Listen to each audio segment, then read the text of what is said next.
All right. So just looking for a place like home. And while we're on the topic of recruiting, EJ, you're a guy that's kind of flown under our radar all year long, but do you think tonight's game will help put you on that recruiting map? Oh yes, ma'am. You know, it is all I've always been the player that everybody look over. You know, but I'm just really just playing my ball, my type of game. To be honest, I'm just keep doing me because I know doing me Just gonna like take me that. big places. And I know y'all All right, got you can cut it. dreams of getting. Now, Craig. So I want to talk about Elliot Colson. He played in our game Calvary Day versus Cedar Grove. They won 30-0. This is the clip I want everybody to see. This was right after the game was over. I don't know how many offers he has. I'm not going to estimate. I'm not going to try to guess. But this is my number one headline. Didn't have a lot of offers. Elliot Colson or EJ Colson has been racking them up. He's only a sophomore class of 2025, played in the state championship. We all know kind of what happened. We'll leave that where that is.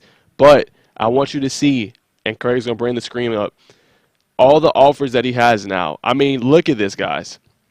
He has an offer from the University of Cincinnati. This is all in the past couple of weeks. University of Cincinnati offer. He also has his Georgia Southern offer. He has a UAB offer, a Virginia Tech offer, and he's also racked up a Nebraska offer. So if you look, that is 5 D1 offers in the span of what, 1.5 months potentially, right, Craig? Yeah, that was a quarterfinals. Yeah, yeah. Was that semifinal? I think it was. Yeah, you're right. It Yeah, was. semifinal matchup. So it just goes to show you what can happen when you put your head down. And you saw his line, which I why I wanted Craig to play it. How he felt after the game. He says he's gonna keep doing him, keep being him, and look at the result. You know, he's putting his head down. Now he's racked up 5 Division I offers. So that's my number one headline. I mean, you can see it right here on the screen. 5 offers. Shout out to EJ Elliott Colson for Cedar Grove. I think that team will be back. They play such a tough non-region schedule. We talked about it all year long. They played, you know, a defending champ Collins Hill.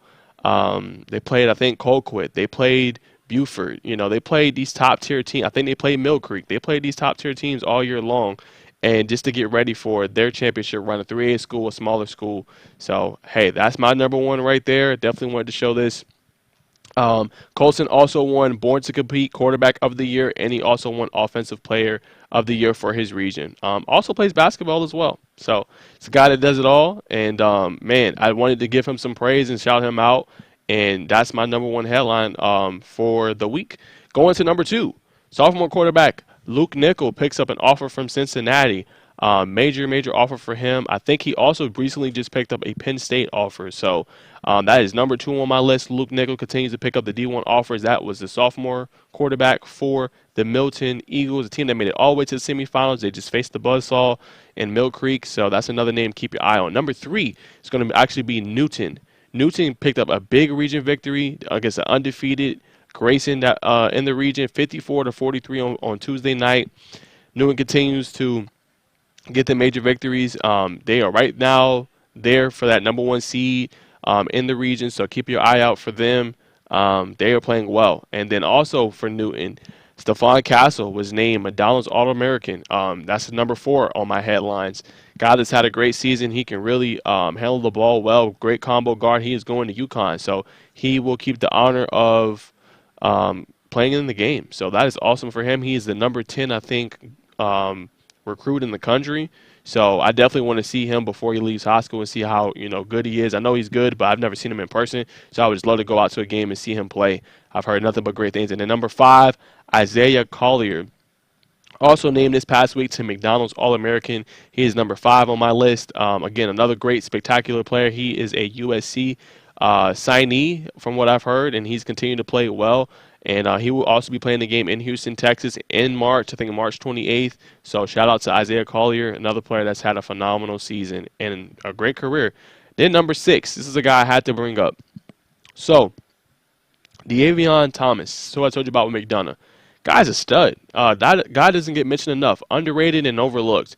Let's talk about him. So, it seems like, you know, he's not talked about enough when you talk about McDonough. I want to put this in its proper perspective.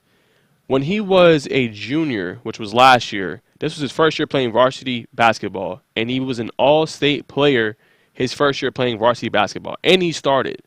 So, obviously, you know, you have Amon McDowell, you have Avante Nichols, You have Keenan Graves averaging more points, but it's not about that.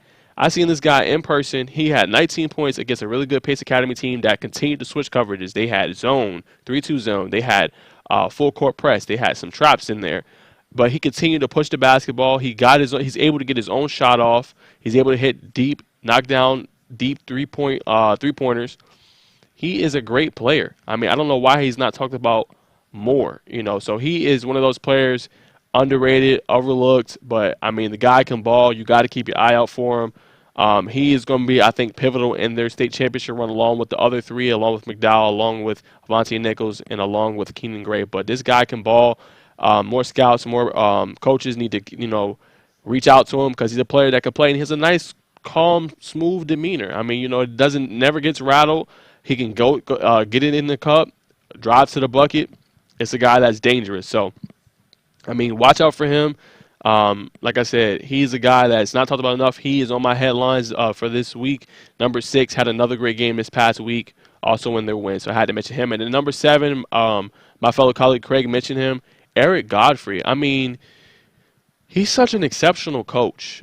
He honestly is. He's a coach that, you know, sometimes when you reach out to coaches, they don't always, ask you how you are. They kind of ignore you, or they kind of overlook you, or, they act like you're not there. He's a guy that really cares, about your profession, about you, the person. So I was shocked when I saw this news. But there is rumors that it is another job opportunity potentially lined up. I don't know when that's going to be announced, but that is the rumor. But I'm happy for him. I mean, I think he's a phenomenal coach. He had that Parkview group on the rise. I think, they had a lot of young talent going into this season. I was really interested to see what he would do with them. But, if you find another better opportunity, you got to pursue it, So hopefully, everything works out for him. And that's definitely another one of my headlines. Number 7, Eric Godfrey resigns from Parkview and potentially going to go somewhere else. And then number 8, Craig, I had to mention this. He was on my what's it called? My tell of the tapes. I did a tape on him. AJ Pickford. Remember that name I told you? Over the season, he's picked up 2 major D1 offers recently, Tulane and Georgia State. So he's picking them up. Happy for him. He's a guy that can really make a difference for your football team. He's going to continue to pick up more offers going into his senior season. So I wanted to give him a shout out. That's number 8 on my headlines. He had a great season for South Gwinnett, and he pretty much played both sides of the ball. He had great use of his hands, great getting off the blocks and off the edge. And at number 8, Pickford picked up 2 major offers this past week. And then 9, the Woodward Academy girls. I mentioned it a little bit earlier. They've won 9 straight games, and they picked up a pivotal 72-54 victory against Forest Park. Again, 3-team race up there in that region between Forest Park, Woodward Academy, and obviously Lovejoy. And Lovejoy is the defending state champion, so it'll be interesting who comes out and wins that region. Whoever does will be very battle tested. All right, so that's my number 9. Having a great season. And then number 10, obviously, is going to be South Gwinnett picking up a key region win on the road against Archer, being able to battle back into the game. They only lost by 2 points. Tough Archer teams having a great season on the boys' side. South Gwinnett, they're trying to keep pace in their region along with Newton and obviously Grayson. So a big win for them, as I think they got another matchup coming up soon with Newton. So it'll be interesting to see if they can keep pace in their region. So that is my score, or that is Najeh's top headlines for the weekend going into the weekend.